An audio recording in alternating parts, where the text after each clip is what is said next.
Bismillah. Assalamualaikum warahmatullahi wabarakatuh. Waalaikumsalam. Innal hamdalillah nahmaduhu wa nasta'inuhu wa nastaghfiruh wa na'udzu billahi min shururi anfusina wa sayyiati a'malina. May yahdihillahu fala mudilla lahu wa may yudlil fala hadiya lahu. Asyhadu an la ilaha illallah wahdahu la syarika lahu wa asyhadu anna Muhammadan 'abduhu wa rasuluh. Amma ba'd. Ma'asyiral muslimin wal muslimat, ikhwani wa ikhwati fid din, jamaah salat maghrib musalla al-ijabah rahimani wa rahimakumullah. Alhamdulillahilladzi bi ni'matihi tatimmus shalihat. Thumma alhamdulillah ala kulli hal. Thumma Allahumma sayyiban nafi'an. Alhamdulillah, dengan rahmat izin Allah, pasca Ramadan saya kembali diberi kesempatan oleh Allah bertemu dengan jamaah musalla ijabah. Ada sebuah kerinduan sebagai saudara sesama muslim, apalagi persaudaraan yang sudah lama kita bina dan kita bangun. Dan saya di kesempatan yang mulia ini mendengar ada perubahan dari DKM dan sudah terbentuk DKM yang baru. Saya hanya bisa mengucapkan barakallahu fikum, niat semoga DKM yang baru ini mendapatkan rahmat dan ridha dari Allah Subhanahu wa taala. Karena hakikatnya kita sebagai DKM tidak mengharapkan apapun, digaji kagak, yang ada biasanya dia omongin. Maka harus tebal-tebal kuping, harus tebal-tebal wajah, dan luruskan niat hanya mengharapkan ridha Allah Subhanahu wa taala semata. Untuk bisa mendapatkan ridha Allah, saya berharap semua DKM mempunyai visi, mempunyai spirit yang sama sebagaimana yang Allah jelaskan dalam surah At-Taubah ayat 18. Innama ya'muru masajidallah man amana billahi wal yawmil akhir. Sesungguhnya orang memakmurkan masjid, rumah-rumah Allah, mereka beriman kepada Allah dan hari akhir. Berarti DKM terus memiliki nilai-nilai keimanan. Dia bekerja memakmurkan mushola ijabah hanya mengharapkan ridha Allah semata. Dalam rangka dia mempersiapkan dirinya, semoga amalan dia sebagai DKM mushola ijabah bisa menjadi catatan amal soleh di hari kiamat ketika Allah menghisab dan mengaudit DKM. Ya, dan juga waqamas shalah. Sosok DKM bukan hanya namanya doang, tapi jarang ke mushola al-ijabah. Semua DKM terus cinta dengan mushola al-ijabah, baik dia sebagai DKM dan jamaah, sehingga dia juga bisa mengetahui tentang apa saja persoalan dan keadaan atau keinginan dari jamaah al-ijabah. Wa ataz zakat. Ternyata DKM diharapkan Allah bukan menjadikan DKM itu menjadi proyek, bukan menjadikan mushola ijabah sebagai amal usaha dari kehidupan keliru. Justru DKM itu diperintahkan oleh Allah banyak berkorban, baik itu lahir maupun batin maupun materi. Wa ataz zakat, ya. Sosok DKM al-yadul ulya khairun yadi sufla, tangan di atas lebih baik daripada tangan di bawah. Hakikatnya demikian. Walam yakhsha ilallah. DKM itu hanya takut kepada Allah. Selama kebijakan, program dan kegiatan itu diridhai oleh Allah, walaupun mungkin banyak orang yang menentangnya, DKM tetap harus tegak di atas kebenaran. Karena yang kita harapkan cuma ridha Allah, kita hanya takut kepada Allah, bukan kepada makhluk. Demikian juga kami para narasumber, para asatidz yang mengajar mushola ijabah, yang kami takut cuma Allah. Bukannya enak, nanti takut nggak dipakai lagi oleh DKM dan jamaah, ini keliru. Ya, kita hanya mengharapkan ridha Allah semata. Fa asa ulaika yakunul muhtadin. Semoga semua kita mendapatkan hidayah, petunjuk, rahmat dan ridha dari Allah Subhanahu wa taala. Amin ya rabbal alamin. Bapak Ibu rahimani rahimakumullah, saya kembali diamanahkan sudah lama ini kita mengkaji kembali kepada kitab Al-Lu'lu'ul Marjan. Karena saat Pak Yani sebagai ketua dakwah, beliau inginnya tema yang tematik dan hot news, ya, sehingga kita tinggalkan kajian ini. Alhamdulillah saya diingatkan kembali, kita kembali mengkaji kitab Al-Lu'lu'ul Marjan Dan ini adalah kitab hadis Sahih Bukhari Muslim. Jadi insya Allah hadis-hadis yang termaktub dalam kitab ini adalah hadis-hadis Sahih. Ya, kita demikian.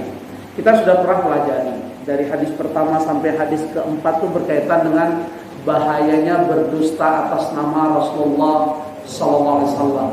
Man kadzdzaba 'alaihi muta'ammidan falyatabawa maq'adahu minan nar. Barang siapa berdusta atas namaku, dia telah menyiapkan tempat untuk dirinya dalam neraka. Makanya hati-hati memposting. Kelihatannya bagus, kelihatannya konten isinya menarik.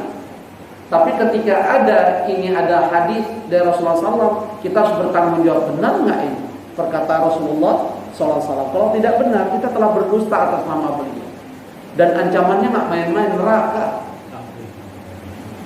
Bahkan dalam hadis yang pernah kita pelajari, wa man kadzaba alayya, ya, inna kadziban alayya laisa likadzibin ala ahad. Sesungguhnya berdusta atas nama Rasulullah SAW, kata beliau, tidak sama dengan dusta kita pada orang lain. Karena dusta atas nama beliau itu ancamannya berat, neraka ancaman. Jadi ini harus menjadi perhatian.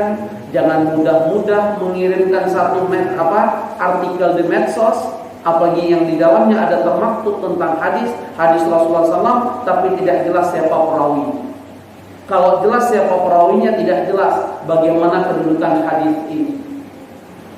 Jangan sampai kita menjadi gol wa mudil. Yang Allah gambarkan surah Al-Maidah surat ke-5 ayat 77, sudah kita tersesat mengajak orang lain tersesat. Makanya nanti Allah gambarkan dalam surah Al-Baqarah di ayat 166 167, betapa banyak nanti di hadapan Allah kita saling tuduh-menuduh. Antara ustaz dengan jamaah saling tuduh-menuduh. Ustaznya mengatakan siapa suruh jamaah ijabah ikut saya, nggak pernah tanya dalilnya soal itu tidak. Padahal Allah perintahkan kita setiap kita beramal harus tahu dalil. Bahkan manhaj Ahlus Sunnah wal Jamaah berdasarkan perkataan Imam Syafi'i. Jadi kalau Imam Syafi'i itu Wahabi tidak, Imam Syafi'i Wahabi. Kenapa? Karena beliau mengikuti kalau Allah, kalau Rasul sallallahu alaihi wasallam. Ya, apa kata Imam Syafi'i? Al-ilmu qabla al-qaul wal amal. Nah, ini prinsip yang kita pegang. Saya ulangi. Al-ilmu qabla al-qaul wal amal. Ilmu itu sebelum kita berucap, berkata, dan sebelum beramal. Jangan sampai kita beramal nggak tahu ilmunya, maka bisa tersesat, amalan kita bisa tertolak, bahkan kita memberi pelajaran kesesatan kepada orang lain. Misalnya kita tokoh, misalnya kita sebagai seorang ayah atau suami, pasti kita menjadi sosok ikon yang akan dicontoh oleh anak istri kita minimal. Nah, karena kita beramal tanpa ilmu, anak-anak kita, istri kita melihat, ya, ternyata yang kita ajarkan, yang kita contohkan, yang kita sampaikan tidak ada tuntunannya. Apa yang terjadi nanti di hari kiamat? Itu yang Allah gambarkan surah Al-Baqarah tadi di ayat 166 dan 167. Ittabarra'al ladzina tubi'u minal ladzina taba'u wa al-'adzab wa taqatta'at bihimul asbab. Ketika orang-orang yang diikuti, siapa pada pengajian? Ustaz, ya kami. Ternyata kami tidak bertanggung jawab terhadap apa yang kami sampaikan.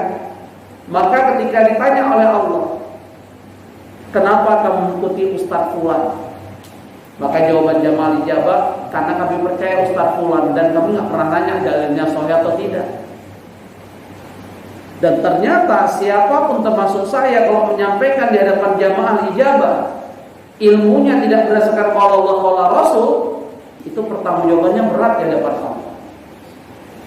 Jangankan kami para ustaz, para masyayikh, para profesor, para doktor, setingkat Rasulullah SAW mendapatkan ancaman dari Allah Subhanahu wa taala. Siapa yang tahu? Kalau Rasul merubah syariat Allah, ancaman Allah dipotong apanya? Urat leher, urat nadi atau urat jantung?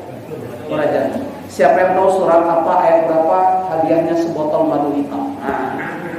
Biar kuat. Surat apa? Buka surat Al-Haqqah. Surat 69 ayat 44 sampai dengan ayat 47. Lau taqawwala alaina ba'dal aqawil la akhadnahu minhu bil yamin thumma laqata'na minhu alwatin. Seandainya dia Muhammad merubah syariat dari kami. Ini Muhammad Rasulullah SAW, bukan Muhammad siapapun. Muhammad Fidian. Bukan ya, bukan Muhammad Fidian. Apalagi Muhammad Amin Nasution bukan juga. Masih ingat siapa Muhammad Amin itu anggota DPR dulu, ya. Bukan Muhammad siapapun. Ya, tapi ini ada Muhammad utusan Allah, manusia sangat mulia. Tidak ada makhluk ciptaan Allah kecuali Nabi kita Muhammad SAW yang Allah undang Sidratul Muntaha. Rohul Kudus, Malaikat Jibril tidak bisa sampai ke level itu. Tapi ancaman Allah nggak main-main di surah Al-Haqqah. Surat 69 ayat 44 sampai dengan 47. Bahkan Allah kunci di ayat 47, siapa yang bisa menolong Muhammad dari ancaman kami, sampai Allah nantang.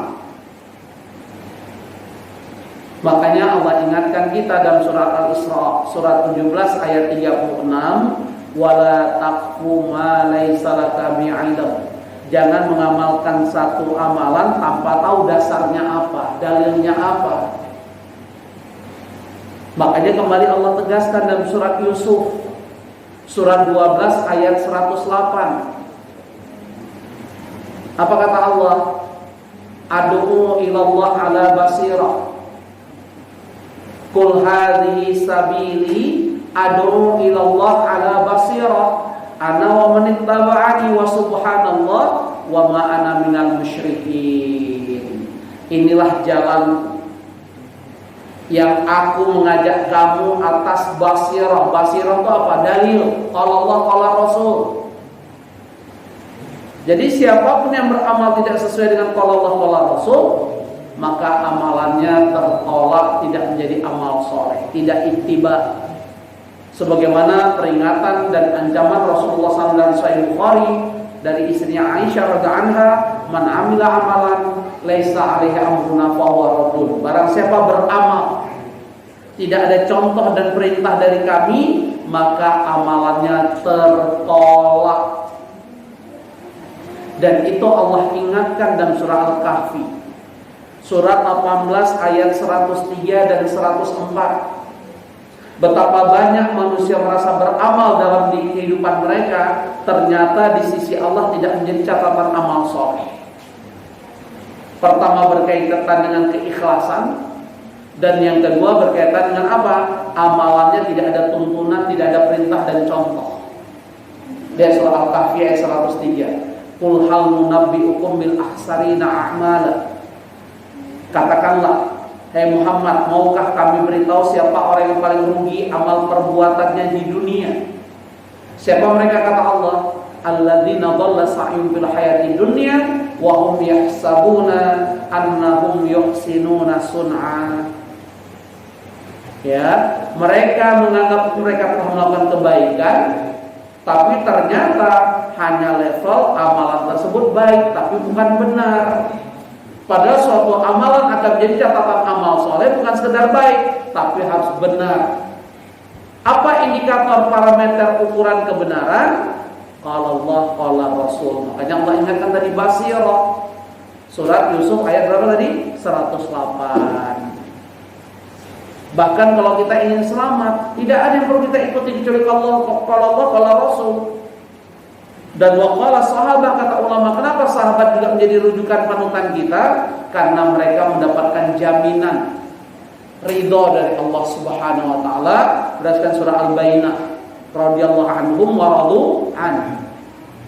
Bahkan Allah tegaskan lagi di surah At-Taubah di ayat 100. Sahabat itu bukan hanya mendapatkan jaminan ridha Allah Subhanahu wa taala, Allah juga menjamin mereka kelak penghuni surga. Dan di surah At-Taubah ayat 100, bukan hanya sahabat dari kaum muhajirin dan ansar yang Allah jamin surga, termasuk kita-kita yang ikut jejak sahabat, yang ikut jejak salafus saleh, kita juga dijamin surga. Makanya ketika dalam surah Al-Waqi'ah di awal Allah sebutkan thullatu minal awalin wa qalilun minal akhirin, Tapi sesudah Allah jelaskan ashabul yamin, Allah jelaskan ketika kita memilih golongan kanan, thullatun minal awwalin wa thullatun minal akhirin. Orang-orang kemudian kayak kita ini kalau mengikuti jejak sahabat, yang kita beramal sesuai dengan qala Allah, qala Rasul, kita juga termasuk penghuni surga. Nah, hakikatnya demikian. Makanya hadis 1 sampai 4 saya cuma ingatkan kembali supaya kita kembali pada kajian kita Ulul Marjan. Hadis 1 sampai 4 ini ancaman Rasulullah SAW. Mereka yang menyatakan ini hadis Rasul tapi mereka berdusta. Ya ini banyak. Ya, kalau ditulis riwayat pun harus tahu kedudukan hadis ini sahih atau dhaif atau hasan.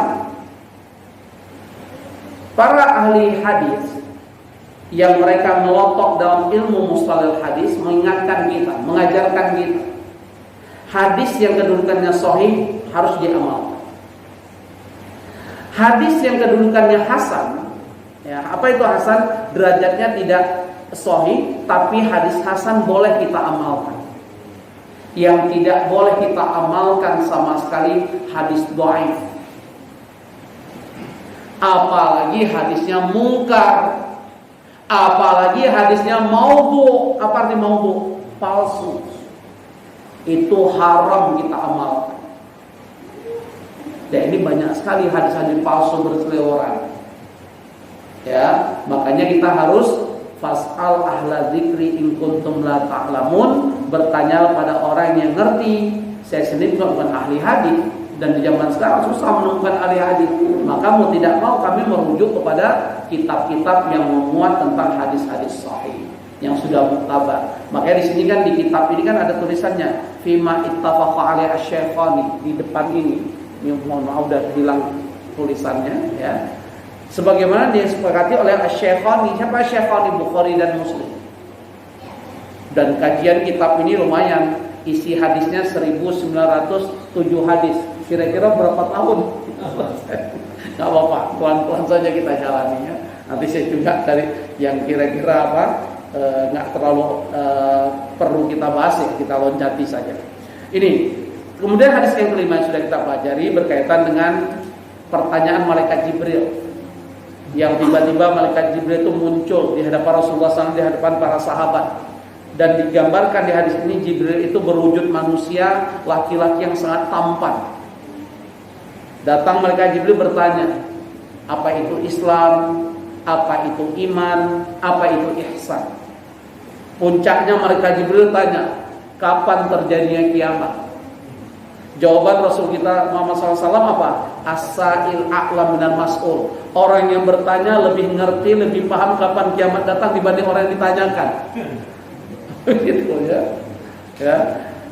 Dan sahabat ketika ada orang datang, dia bertanya tapi dia menjawab. Ini orang aneh nanya tapi dia sendiri menjawab. Shadaqta. Apa yang kau sampaikan Rasul Muhammad itu benar. Kan bingung orang. Dia nanya, dia membenarkan. Dan sahabat nggak tahu siapa sosok orang ini. Begitu malaikat Jibril alaihissalam sudah bertanya dan membenarkan jawaban Rasulullah SAW, sesudah beliau berlalu, malaikat Jibril berlalu dari depan para sahabat, mereka baru bertanya, siapa dia Rasulullah? Maka jawaban Rasulullah SAW, dia adalah Jibril alaihissalam yang datang mengajari kita tentang agama. Apa itu Islam? Apa itu iman? Apa itu ihsan? Apa itu ihsan? Antak budallah ka'annaka tarahu fa illam takun tarahu fa innahu yaraka. Orang yang mampu ketika dia beribadah mampu levelnya ihsan, Masya Allah, ini orang yang sangat mulia. Levelnya udah para nabi, para wali Allah. Siapa mereka? Ketika mereka beribadah seolah-olah mereka melihat Allah, merasa muraqabah, diawasi. Mereka merasa Allah itu hadir di hadapan mereka. Makanya ibadah mereka itu pasti gak main-main. Bagaimana digambarkan oleh istrinya Aisyah radhiyallahu anha, bagaimana Rasulullah SAW mendirikan sholat sampai bengkak kaki. Kenapa? Tulul qiyam, karena lama berdiri beliau. Dan setiap Ramadan kita selalu mendengar kisah ini. Ketika beliau qiyam Ramadan gak main-main, rakaat pertama beliau baca surah Al-Baqarah khatam. belum ruku, lanjut Ali Imran, lanjut surah An-Nisa, sesudah 3 surah terpanjang dalam Al-Quran baru ruku. Rukunya pun hampir sama sepanjang berdirinya beliau. Coba bayangkan. Hatta rahimtuhu, sampai aku kasihan melihatnya. Nah, beliau bengkak kaki karena lama berdiri dalam sholat. Kalau kita bengkak kaki kenapa? Asam urat kumat, misalnya beda lagi sudah. Nah, itu contohnya. Ya, jadi itulah ketika ditanya, apa jawaban beliau? As-sholatu qurratu aini. Salat itu penyejuk kedua mataku. Nikmat boleh. Ini kita imam belum mulai udah ada pesan. Jangan lama-lama ya Pak Imam. Nah, ada mulai. Sering sekali sudah pas. Ustaz jangan lama-lama nanti diprotes jamaah. Belum kita takbir udah ada pesan. Coba bayangkan. Pada afdol sholat apa? Tulul qiyam. Sebaik-baik sholat yang lama berdirinya hakikatnya. Nah, di hadis kelima itu kita dapat gambaran ya tentang tanda-tanda kiamat. Rasulullah SAW dan malaikat Jibril, siapapun makhluk ciptaan Allah tidak tahu kapan kiamat datang. Makanya Allah turunkan surat Luqman, surat 31 ayat 34. Ada 5 rahasia, hanya Allah yang mampu mengungkap 5 rahasia. Siapapun selain Allah, termasuk Rasul kita Muhammad SAW, apalagi orang-orang yang di bawah Rasul, mengaku tahu kapan kiamat, ada istilahnya sekarang Ustadz kiamat, Ustadz akhir zaman.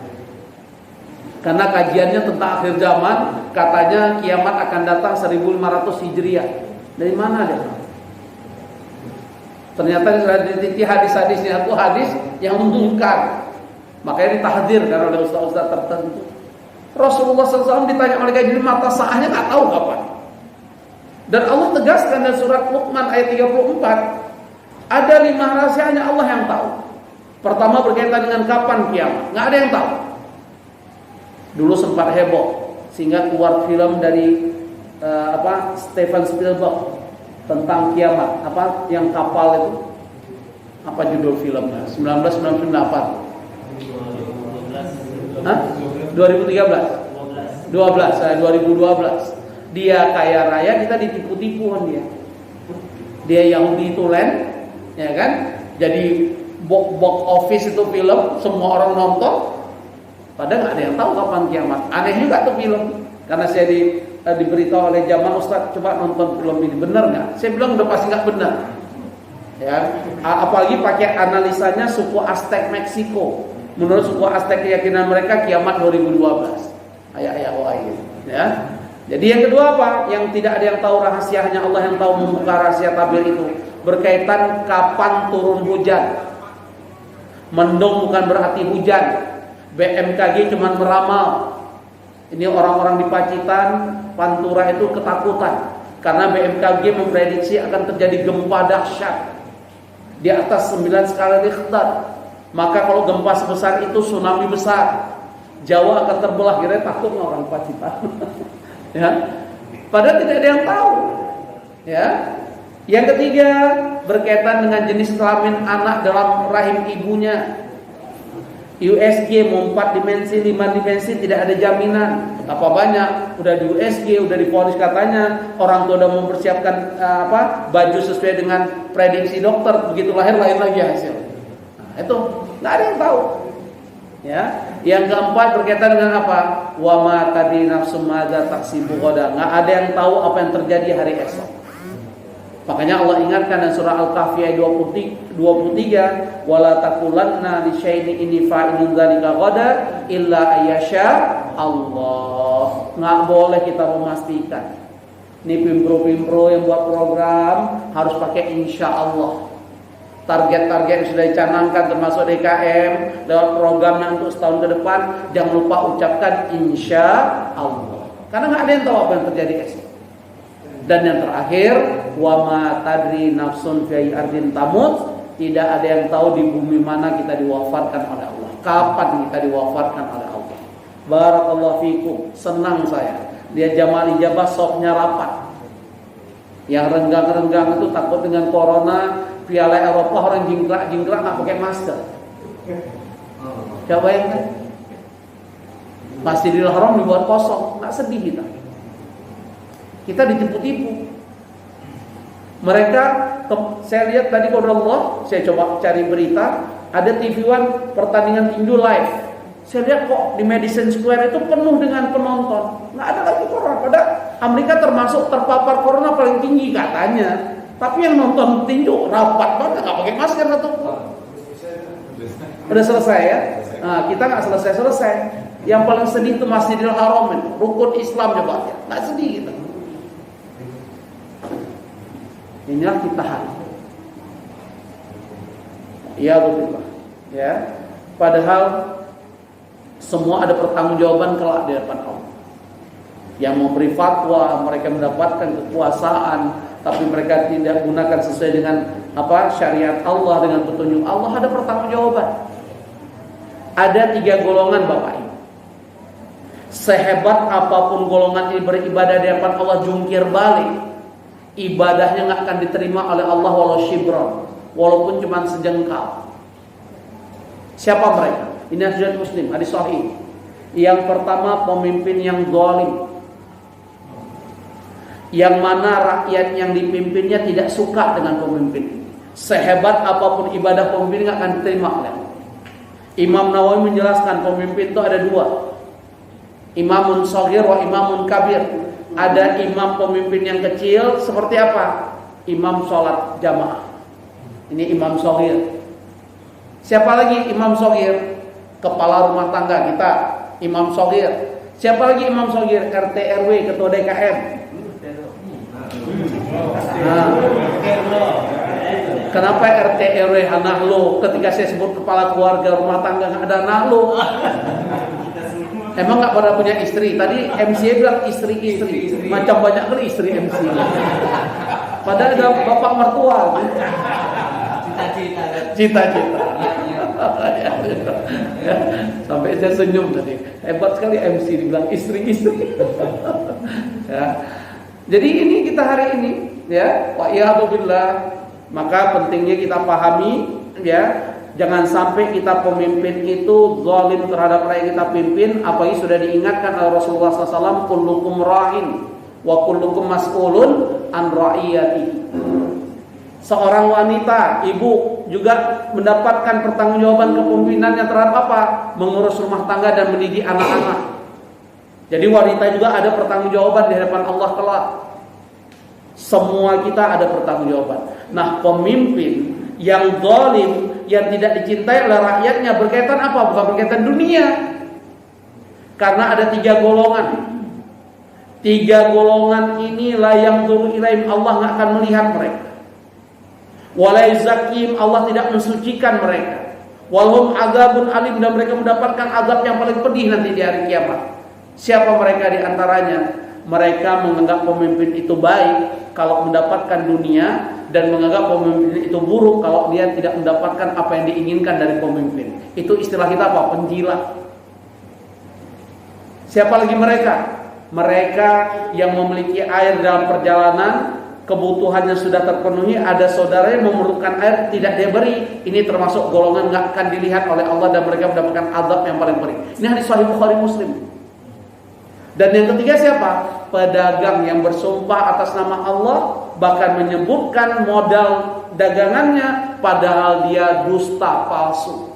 Dia bersumpah atas nama Allah supaya yang percaya dan membeli barang dagangannya. Ini termasuk kelompok yang nggak akan dilihat dan mendapatkan azab yang paling pedih di hadapan. Adapun di hadis Tabrani dan sanadnya sahih, itu ada 3 golongan yang nggak akan dilihat oleh Allah. Pertama, orang tua yang berzina. Udah tua zina, banyak orang tua sekarang berzina. Pak Iyadzubillah. Yang kedua, siapa mereka yang gak akan disapa oleh Allah? Mereka yang menganggap pemimpin itu baik. Dia berbaiat dengan pemimpin, saya abdi fulan, karena dapat jabatan.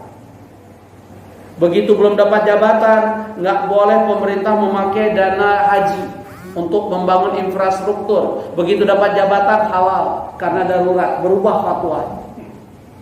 Pak Iyadzubillah. Ini termasuk golongan yang akan disapa. Hati-hati para penjilat. Hati-hati para tim sukses. Semoga pemilihan DKM kemarin gak pakai tim sukses ya. Ada yang pakai tim sukses, bahaya. termasuk kelompok yang akan dilihat oleh Allah. Walau azabun alim. Dan yang ketiga, pedagang yang berdusta, bersumpah atas nama Allah supaya barang dagangannya laku. Bahkan dijelaskan dari Tabrani ba'dal asar. Dia berdagang, menjajakan dagangnya sesudah sholat asar. Pada hati-hati, kemaksiatan antara habis sholat subuh dan asar itu kemaksiatan paling bahaya. Kenapa? Itu pergantian malaikat. Ketika kita bermaksiat, berarti pergantian malaikat. Dia lapor, lagi ngapain sih pula, lagi maksiat, ya Allah, selesai kita. Justru antara habis sholat subuh dan asar banyak amal soleh. Karena malaikat melapor amalan hamba-hamba Allah itu ada yang setiap hari. Setiap hari kapan malaikat melapor? Pagi dan petang. Kemudian ada setiap pekan. Kapan? Senin dan Kamis. Ada setiap tahun. Kapan? Yang membuat, kata Rasulullah SAW, banyak orang lalai di bulan itu. Pada bulan itu amalan kita diangkat di hadapan Allah. Bulan apa? Sya'ban. Barakallahu. Ya, bulan Sya'ban. Jadi jangan sampai ketika malaikat membuat laporan di hadapan Allah, kita dalam keadaan lalai, wa'iyadzubillah, kita bermaksiat. Dan perlu saya ingatkan diri saya dan kita semua, kita berada di bulan haram, bulan Dzulqa'dah. Dan 3 bulan ke depan berturut-turut kita di bulan haram, Dzulqa'dah, Dzulhijjah, Muharram. Apa kaidah bulan haram? Kata Ibnu Abbas radhiyallahu anhu, setiap kita beramal saleh dilipat gandakan ganjaran pahala kita di sisi Allah. Tapi ketika kita bermaksiat juga ada kelipatan. Maka manfaatkanlah bulan-bulan haram untuk terus banyak amal saleh, bukan sebaliknya. Ya, kita kembali tadi 3 golongan yang ibadah mereka nggak akan diterima oleh Allah walaupun jungkir balik ibadahnya, sehebat apapun ibadahnya akan terima Allah syibran. Tadi siapa? Pemimpin yang zalim dan rakyat dan pemimpinnya tidak suka dengan kepemimpinan yang berkaitan agama, bukan berkaitan dunia. Karena kalau berkaitan dunia berarti penjilat itu orang. Dan penjilat salah satu golongan nggak akan disapa oleh Allah. Dan mereka mendapatkan apa? Azab Allah sangat pedih. Termasuk tadi tim sukses, dia menyenangi orang yang dia suksesorkan karena berkaitan wadipiro. Begitu nggak dikasih, mulai dia ungkit-ungkit. Ini hati-hati yang demikian. Golongan kedua, yang ibadah mereka nggak terima oleh Allah. Ibu-ibu dengarkan, sampaikan kepada istri-istri, istilah MC tadi. Ya, sosok wanita yang meninggalkan ranjang dan rumah suami, dan suami tidak ridho dengan wanita, maka wanita ini sehebat apapun amal ibadahnya nggak akan terima oleh Allah.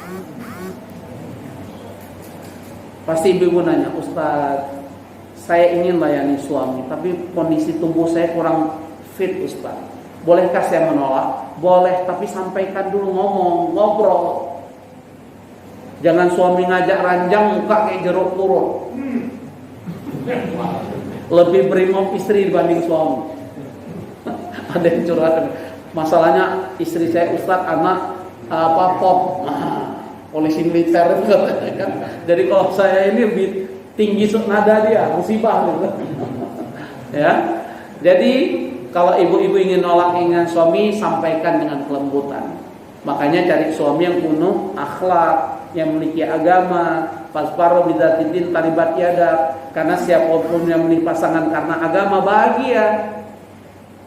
Ya, nggak mungkin suami yang memiliki akhlak dan keimanan ketika istrinya menolak berhubungan karena kondisinya tidak fit, mungkin letih mengurus anak-anak dan sebagainya, pasti nggak mungkin suami ini marah. Justru dari itu, bagaimana penghuni surga yang diceritakan oleh Rasulullah SAW depan anaknya Fatimah, sosok wanita, sehingga Fatimah merasa penasaran, apa sih amalan wanita ini sehingga ayahandaku Rasulullah SAW mengatakan dia kelak penghuni surga, apa amalannya? Ternyata wanita ini sangat berkhidmat pada suami. Setiap suami sudah dilayani, dia bertanya malam hari, wahai kanda, akang, beb, hani, bani, terserah. Ya, oke. Kalau pelayananku hari ini kurang berkenan pada diri engkau, wahai akang, wahai suamiku, aku rela engkau hukum daripada aku kelak dihukum di hadapan Allah. Kira-kira Bu, masih ada wanita solehah seperti ini? Insya Allah ada. Di balik tirai, tinggal istri siapa. Ya, hakikatnya demikian. Ya. Jadi hati-hati para wanita. Surga neraka seorang wanita yang bersuami tangan suaminya selama suami tidak mengajak dia bermaksiat di hadapan Allah. Karena ketika siapapun mengajak kita bermaksiat di hadapan Allah, kita tidak boleh ikut. La ta'ata li maksiatillah. Tidak boleh mentaati seseorang ketika orang tersebut mengajak kita bermaksiat. Seorang istri diperintahkan taat pada suami, tapi ketika suami mengajak istrinya bermaksiat pada Allah, dia tidak boleh taat. Walaupun dia diceraikan oleh suaminya, kata ulama, cerainya itu lebih utama di hadapan Allah daripada dia tunduk pada suaminya yang ngajak dia bermaksiat di hadapan Allah. Ya, bismillah, kita lanjutkan. Apalagi di tengah pandemi ini kita mendengarkan kasus yang sangat miris, banyak kasus perceraian. Bahkan pengadilan agama itu sampai antri karena ikut prokes sampai keluar gedung itu. Kalau ke daerah Yasmin ada kantor pengadilan agama. Sedih kita, ya. Maka saya ingatkan wanita muslimah, bersabarlah. Bersabarlah dengan keadaan. Jadilah sosok Asyiyah di hadapan suami, karena Asyiyah bersuamikan Fir'aun dan tidak ada satu riwayat pun Asyiyah minta cerai. Pulangkan aku ke rumah orang tuaku. Tapi Allah mengabadikan tentang sosok Asyiyah dalam surah At-Taghabun, surah At-Tahrim di ayat 11. Asyiyah cuma minta dua pada Allah, minta diberi tempat dan ruang di surga, dan Asyiyah minta pada Allah dilindungi dari perbuatan kezaliman suaminya Fir'aun. Maka diceritakan Asyiyah ini adalah istri Fir'aun yang paling cantik. Tapi Fir'aun tidak pernah bisa menyentuh Asyiyah karena dilindungi oleh Allah. Maka sosok wanita yang sabar, kezaliman suaminya, bahkan levelnya KDRT, kalau dia sabar menikmati sebagai ujian dari Allah, terus sambil berdoa di depan Allah, semoga suami hamba ya Allah petunjuki jalan yang lurus yang benar, pasti janji Allah itu benar. Ud'uni astajib lakum, berdoa padaku kabulkan doa. Pasti janji Allah itu benar. Sabar itu tidak ada batas. Surah Ali Imran ayat 200. Ya ayyuhalladzina amanu sabiru wasabiru warabitu wattaqullaha la'allakum tuflihun.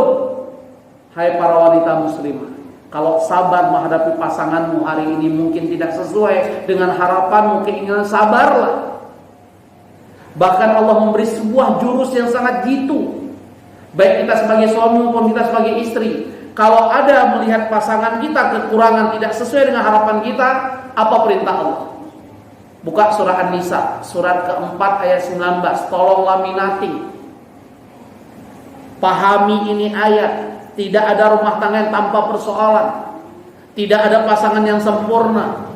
Jangan melihat pasangan orang sempurna, begitu kita tahu tentang isi juga nggak sempurna. Karena kita juga tidak sempurna. Apa kata Allah? Fa'asa an takrahu syai'an. Jika kamu tidak suka dengan salah satu sifat pasanganmu, jika kamu tidak suka dengan hal-hal tertentu dari pasanganmu, apa perintah Allah? Fa'asa an takrahu syai'an wa yaj'alallahu fi khairan katsira. Yang kamu benci, coba lihat mana lebih banyak kebencianmu atau kecintaanmu pada pasangan. Artinya, ketika kita memilih pasangan, kita milih pasangan karena banyak baiknya atau banyak jeleknya. Siapa di ruangan ini yang mengatakan, Ustadz saya nikah dulu karena banyak jeleknya Ustadz? Karena jeleknya saya tertarik. Ada mabuk, salah minum obat. Setuju ya? Pasti kita milih pasangan karena baiknya. Makanya apa perintah Allah? Ketika kamu melihat kekurangan pasanganmu, lihatlah kebaikannya yang lain. Kalau ini prinsip rumah tangga, insya Allah selamat. Hakikatnya demikian. Dan ini kita tanamkan.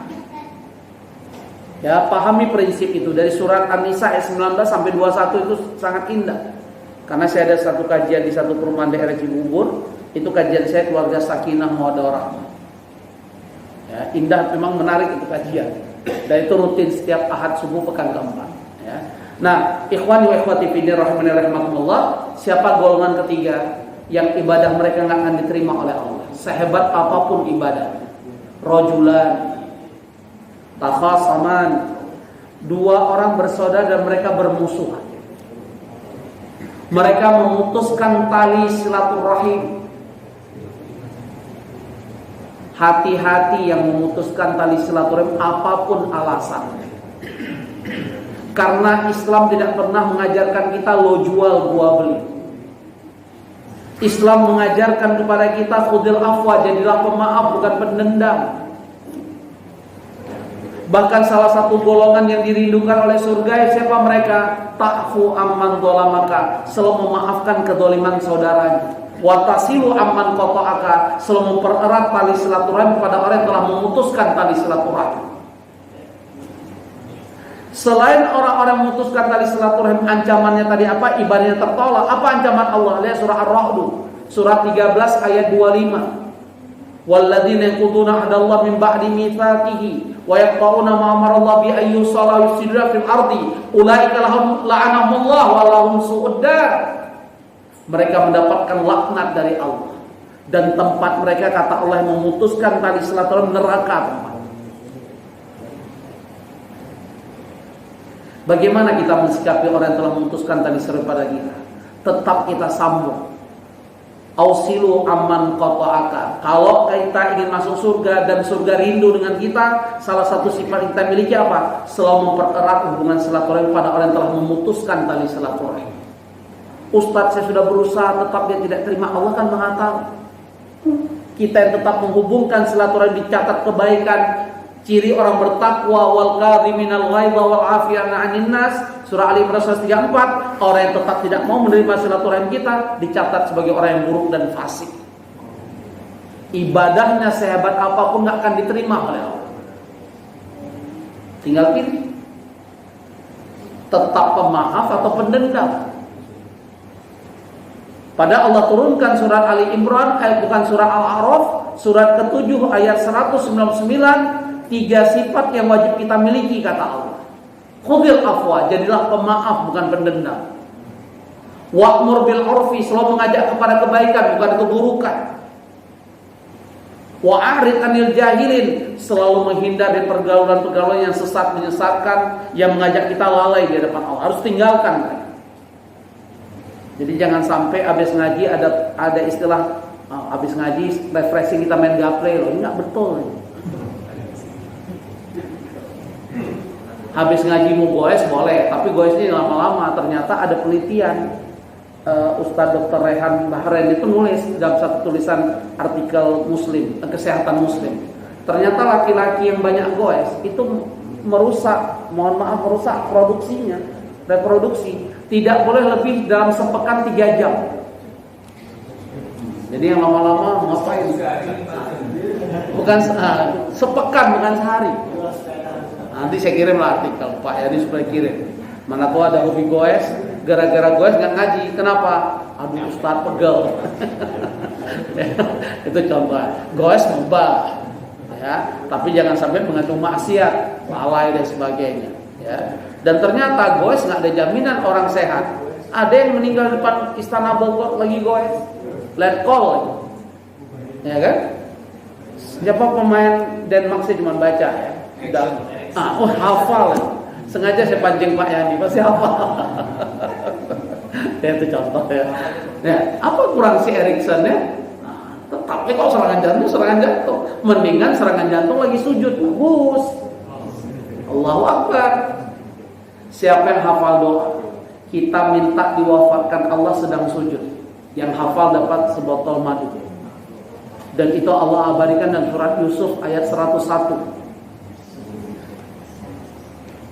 Ayo, berarti ketahuan nggak minta dimafatkan mati sujud nih, minta mati goes. Apa Allahumma tawaffani musliman walhiqni bis-shalihin. Tapi Ustaz ujungnya doang, berarti cuma dapat boxnya doang, nggak ada isinya.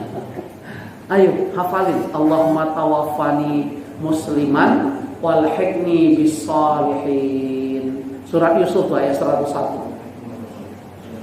Apa doa ketika sakaratul maut? Karena 3 hari lalu saya baru menuntun orang sakaratul maut, seorang kakek-kakek 95.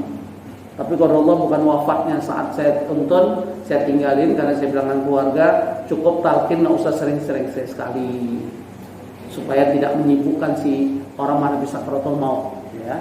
Apa doa ketika sakratul maut kita tidak digoda oleh syaitan?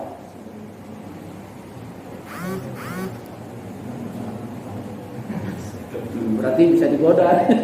Allahumma inni a'udzubika ayat khabbatani syaitan minal indal maut. Allahumma inni a'udzubika ayat khabbatani syaitan indal maut. Ya Allah, aku berlindung dari godaan syaitan ketika aku menghadapi sakratul maut. Ya, enggak bisa bahasa Arab, boleh bahasa Indonesia. Pokoknya sering minta diwafat husnul khotimah. Dalam keadaan buat iman amal soleh. Apalagi sekarang tanda kiamat diantaranya apa? Kematian itu mendadak. Nggak salah Erikson tuh lagi dilempar bola ke dia ya. Maksudnya begitu dia jemput bola jatuh ya. Itu kayak. Ada pasti ada tim medis, ada vitamin, ada program kesehatan dan sebagainya. Di sisi Allah mudah. Ya.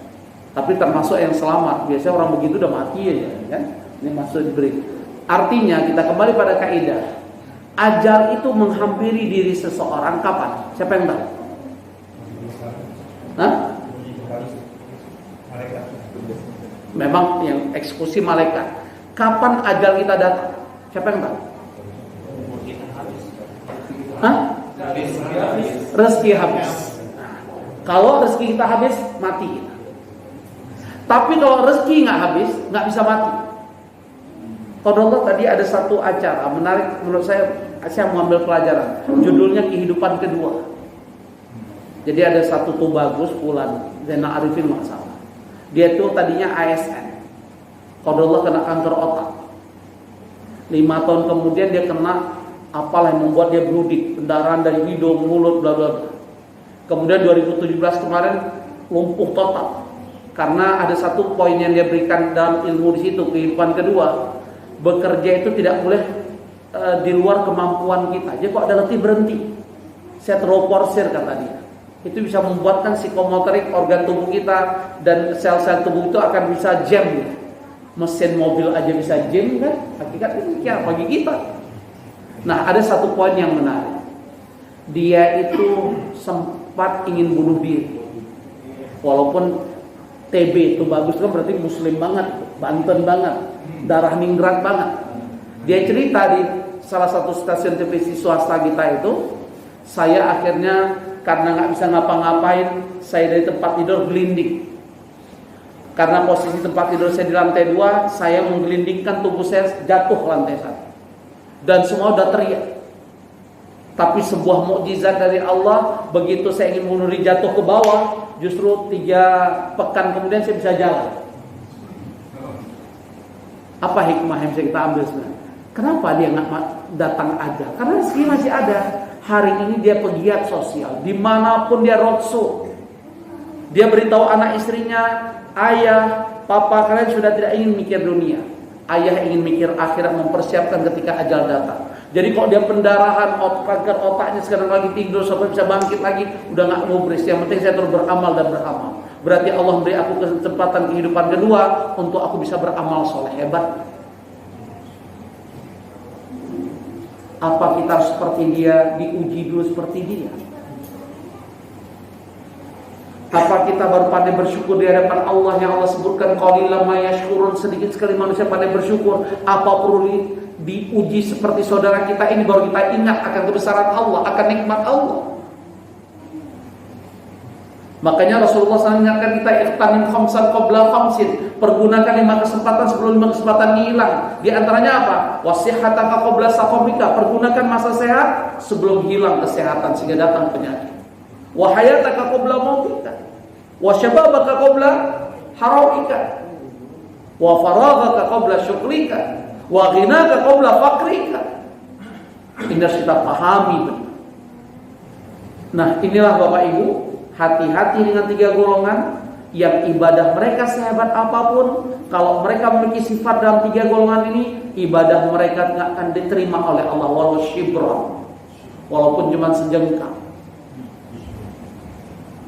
Hadis tentang malaikat Jibril datang. Terakhir ditanya kapan kiamat datang. Kalau ihsan tadi puncaknya ketika kita beribadah seolah kita melihat Allah. Dan ini bukan level kita. Tapi berusahalah diri saya menyampaikan dan kita semua. Nggak bisa di makom ihsan tertinggi, masuklah ihsan makom kedua, dan itu perlu usaha dan doa di depan Allah. Apa itu? Fa illam takun tarahu fa innahu yaraka. Jika kamu dalam ketika beribadah nggak bisa melihat Allah, nggak bisa menghadirkan Allah, pahamilah setiap kita beribadah kita dalam pengawasannya Allah. Inna rabbaka labil mirsad. Sesungguhnya Allah itu Maha Pengawas. Bahkan Allah ingatkan selain Allah Maha Melihat dan Maha Pengawas dalam surat Qaf, surat 50 ayat 17 dan 18. Ada dua malaikat pengawas yang selalu mengawasi kita siang dan malam dan tidak bisa kita ajak cincai, yaitu malaikat Raqib dan Atid. Idh yatalaqqal mutalaqqiyan 'anil yamin wa 'anil shimal qa'id. Ma yafidu min qaulin illa ladaihi raqibun Atid. Semua perbuatan ucapan kita, bahkan candaan kita dicatat, keluhan kita dicatat. Dan mereka tidak ada kepentingan apapun, nggak bisa kita ajak cincai. Maka berkaitan dengan canda, hati-hati bercanda kalau candanya tidak benar. Kalau kita mampu menghindarkan kata-kata canda yang tidak benar, ana za'imu fi wasatil jannah liman tarakal kadhiba wa in kana mizahan. Aku orang yang menjamin seseorang di surga yang paling tengah yang meninggalkan perkataan dusta walaupun dia bercanda. Ketawa itu mematikan hati. Ketawa itu membuat kita sulit dekat dengan Allah. Makanya ketika khutbah gerhana, yang kemarin belum ada sholat gerhana di sini, ya di Masjid Mutakin, karena bukan Masjid Jami, misalnya, apa di antara isi khutbah gerhana Rasulullah SAW? Lau ta'lamuna ma'a'lamu, la dhahiktum qalilan wa bakaitum katsira. Seandainya kalian mengerti seperti aku tahu, aku diperlihatkan Allah tentang dahsyatnya azab neraka, tentang nikmatnya surga. Aku diperdengarkan oleh Allah tentang orang diazab dalam kubur. Seandainya kalian mengerti seperti aku tahu, kalian sedikit tertawa, banyak menangis. Tapi sayang, ustadz yang disenangi jamaah, ustadz yang banyak ketawa, atau ustadz yang banyak membuat jamaah ini? Yang dibayar mahal, ustadz yang lucu atau ustadz yang penuh tuntunan? Coba jujur. Semoga DKM baru tidak ada keinginan ngundang ustadz TV, ustadz hebat, dalam rangka apa? Oh hebat DKM ini programnya bisa undangkan ustadz besar. Bukan itu. Datangkan seorang ahli yang bisa membuat kita muqarabah, dekat dengan Allah, yang bisa seolah surga neraka di hadapan kita ketika kita hadir dalam majelis ilmu tersebut. Bagaimana Hanzalah mengatakan aku seorang munafik, sehingga Abu Bakar bertanya, kenapa aku mengatakan kau munafik, hai Hanzalah? Ya Abu Bakar Siddiq, ketika aku di majelisnya ilmu Rasulullah SAW seolah surga neraka di hadapanku, tapi ketika aku meninggalkan majelis itu seolah hilang itu. Maka apa jawaban Abu? Kalau gitu aku juga munafik, ya Hanzalah. Ini harus kita pahami bersama. Kita selamat, kita mendapatkan rahmat ridha Allah kalau kita lakukan sesuai dengan tuntunan Allah dan Rasulnya. Makanya Allah ingatkan dalam surat Al-An'am, surat ke-6 ayat 153. Wa anna hadza sirati mustaqiman fattabi'uhu.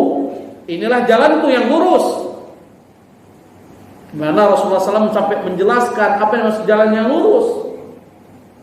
Wala tattabi'u subula, jangan ikuti kata si fulan, kata ustaz, kata kiai. Tapi yang harus kita ikuti qala Allah, qala Rasulullah, qala sahabat. Kalau kita ingin jalan yang lurus, kalau kita ingin selamat. Karena Allah sudah ingatkan wala tattabi'u subula fatafarraqu bikum an sabili. Kalau kamu ikut kata-kata yang lain, pasti engkau tercerai berai. Maka DKM yang baru punya spirit, mengajak jamaah mushol ijabah dalam rangka membangun ketaatan di hadapan Allah. Narasumbernya yang mengajak kita untuk bisa takut di hadapan Allah, untuk bisa beramal di hadapan Allah, bukan hanya wacana keilmuan dan terjadi perdebatan.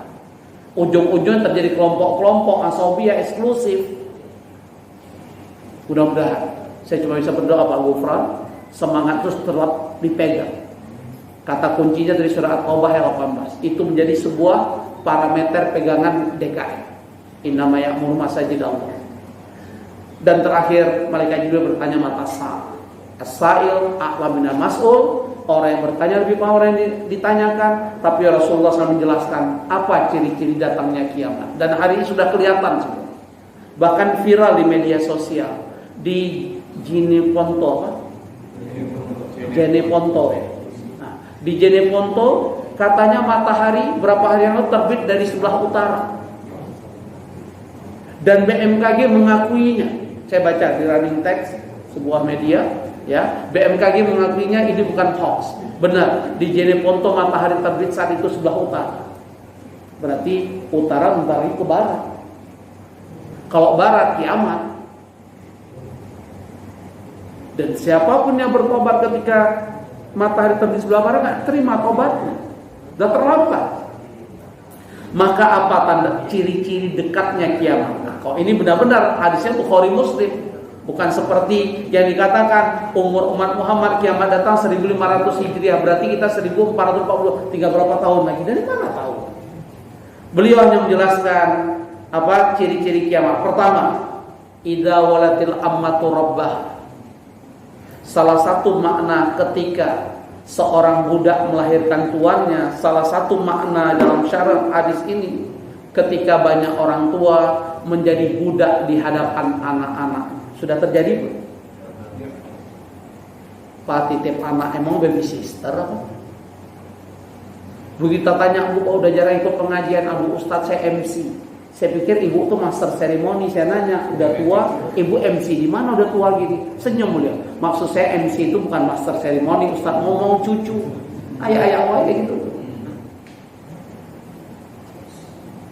Bapak itu kita tanya kenapa jarang sholat asar, khususnya hari Ahad. Aduh Ustaz saya kedatangan cucu. Susah saya kalau ada cucu saya tinggalin. Astagfirullah. Oleh tidak ammatur rabbah. Siapa lebih ngebos? Bapaknya atau anaknya? Ini ciri-ciri. Hati-hati. Anak itu amanah dari Allah. Dan Allah sudah ingatkan siapa anak dan pasangan hidup kita. Lihat surah At-Taghabun, surat 64 ayat 14 dan 15. Ya ayyuhalladzina amanu inna min azwajikum wa auladikum aduwwan lakum fahdharuhum. Hai orang yang beriman, Allah ingatkan hai orang beriman, bukan hai ayyuhan nas, bukan hai manusia, orang beriman. Sesungguhnya istri dan anak-anakmu musuh untukmu. Hati-hati terhadap mereka. Dan tanda kiamat digambarkan orang tua menjadi budak di hadapan anak-anak. Paduit kayak ngebos. Begitu minta sesuatu yang kita penuhi, mukanya lebih brimob dia gitu. Saya selalu menyampaikan pada pasangan hidup saya, nggak boleh lemah depan anak, nggak boleh kehilangan rasa tega mendidik anak, bahaya. Dan hari ini banyak orang tua menjadi orang tua pemadam kebakaran. Tahu maknanya? Kalau udah kebakaran baru heboh. Ustaz kok anak saya begini, kok anak saya begitu. Ketika belum kebakar, anak masihnya fitrah, nggak kepingin dia didik anak. Padahal tuntunannya jelas, alimu auladakum bisalah bisabain, wadribu bi'ashrin. Ajarin anakmu usia 7 tahun sholat, pukul dia usia 10 tahun. Kasihan Ustadz masih kecil. Yang sering bilang kasihan masih kecil bapaknya atau ibunya? Ibu-ibu siap nggak menerima tuduhan? Hati-hati ibu. Kasih sayang ibu itu benar sekali, tapi jangan salah menempatkan kasih sayang dalam mendidik anak. Dimakan. Anak itu lebih sering dengar kata bapaknya atau ibunya? Lebih dengar kata ibunya. Oh berarti ibunya hebat, tegas. Bapaknya yang memble. Serius ya? Ini survei, buktikan. Mana yang gak tegas dengan anak, itu gak didengar pasti. Tapi kalau kita tegas dengan anak, ada saatnya kita kasih reward and punishment. Ada istilah dalam kaidah targhib wa tarhib. Kapan kita memberi kasih sayang, kapan kita menghukum. Kalau mampu kita perankan, ini dia dengar omongan kita. Tapi kalau kasihan, nggak tega Ustaz, masih kecil Ustaz, siap-siap. Betul apa betul Bu? Makanya apa kata Allah dalam surat Thaha? Surat 20 ayat 132. Didik anak itu nggak ada cerita, nggak ada konsep capek Ustaz. Air liur udah kering Ustaz, tongkat udah banyak patah, nggak boleh kata-kata itu. Makanya Allah turunkan surat Taha, surat 20 132. Wa'mur ahlaka bis-shalah wastabir 'alaiha. Bahkan khusus amalan apa yang Allah perintahkan, enggak boleh merasa capek di keluarga, salat. Karena salat yang agama, salat yang akan diaudit di hisab pertama, salat yang menentukan apakah amalan kita baik atau buruk, salat. Wa in shaluhat shalah sairul amali. Kalau salat benar-benar semua. Bahkan di surat Taha ayat 132 ini kata-kata kunci. Yang rumah tangga sedang madesu, masa depan suram, yang penuh persoalan, coba cek dulu sholat keluarga kita udah benar belum? Karena di surat Taha ayat 132, kalau sholat keluarga kita benar, la nas'aluka rizqan nahnu narzuquka, Allah jamin rezeki. Makna rezeki bukan material, bukan sekedar materi rezeki. Ini yang salah konsep di sini. Sehat itu rezeki Allah bukan? Punya panca indera rezeki Allah bukan? Istri yang nggak cerewet rezeki Allah bukan? Buat apa istri cantik cerewetnya minta ampun? Pasang GPS lagi, itu pasang GPS. Papa kapan pulang? Dengan makan dengan siapa? Oh, itu istri GPS, capek tuh. Apalagi levelnya DKI. Tahu DKI? Di bawah ketia istri. Semoga tidak ada sekjen isti sini. Apa sekjen isti Pak Mufran? Ikatan suami takut istri. Semoga tidak ada sekjennya. Ar-rijalu qawwamuna 'alan nisa. Kita ini pemimpin, ada pertanggungjawaban, bukan malah kita disetir oleh orang yang kita pimpin. Ini keliru. Bima fadalla ba'dhum 'ala ba'din. Jadi ciri kiamat yang pertama yaitu ketika banyak orang tua menjadi budak di hadapan anaknya, wa'iyadzubillah. Dan kelihatannya sudah terjadi ini. Yang kedua, ketika orang-orang Arab, profesi orang Arab dulu apa? Kan ngembala kambing. Hari ini orang-orang ngembala kambing ini apa? Mereka ru'atul ibil ilaihim wa idza tatawala ru'atul ibili albur fil bunyan. Ketika orang-orang yang tadinya profesi pengembala hari ini berlomba-lomba bangun gedung pencakar langit. Jujur saya katakan, kalau pada Allah saya dapat visa, saya diundang ke Dubai. Ada Syekh Emir di sana lewat salah satu wasilah jamaah ngajak saya. Itu dia ingin bangun seperti Burj Tower di Dubai, akan dibangun di Indonesia. Jadi diminta kita cari lahan. Kalau Allah izinkan, dan semua dengan izin Allah. Artinya begitulah pemikiran mereka. Uangnya nggak bisa masuk Indonesia, 60 juta US dollar di salah satu bank pemerintah. Udah hampir setahun kita proses nggak bisa, kata teman itu. Dia katakan apa? Kalau begini udah kita ikhlaskan. 60 juta US dollar berapa tuh rupiah? Kecil bagi mereka. Hari ini tanda kiamat itu sudah ada. Mereka dikenal tadi cuma pengembara gurun padang pasir. Hari ini mereka bisa beli apa? Dan banyak pemilik klub bola kan orang Islam pemilik. Manchester City, siapa lagi? PSG, Paris Saint-Germain. Saya lihat Pak Yani ya pokoknya. Referensinya ke sana. Ya mungkin hanya ini karena waktu. Ada pertanyaan, fadhil. Kita hadis yang kelima, padahal ini hadis sudah pernah kita bahas, tapi saya ingin mengkaitkan dengan kondisi hari ini, keadaan kita sekarang. Fadhil yang mau bertanya? Boleh sesuai tema, boleh di luar tema. Fadhil. Nggak ada? Alhamdulillah. Karena 7:30 lewat, mungkin nggak ada yang nanya. Ya, kalau Ustaz makin cepat makin bagus, pulang ke rumah ketemu anak istri kan? Itu hakikat. Ya nggak ada yang nanya, kita selesaikan. Al-afu minkum fastabiqul khairat. Kita akhirin doa kafarat majlis. Subhanakallahumma bihamdika asyhadu an la ilaha illa anta astaghfiruka wa atubu ilaik. Ada pertanyaan di chat? Kan tadi ada bahasa yang mau nanya di chat. Nggak ada. Alhamdulillah. Nah, assalamualaikum warahmatullahi wabarakatuh.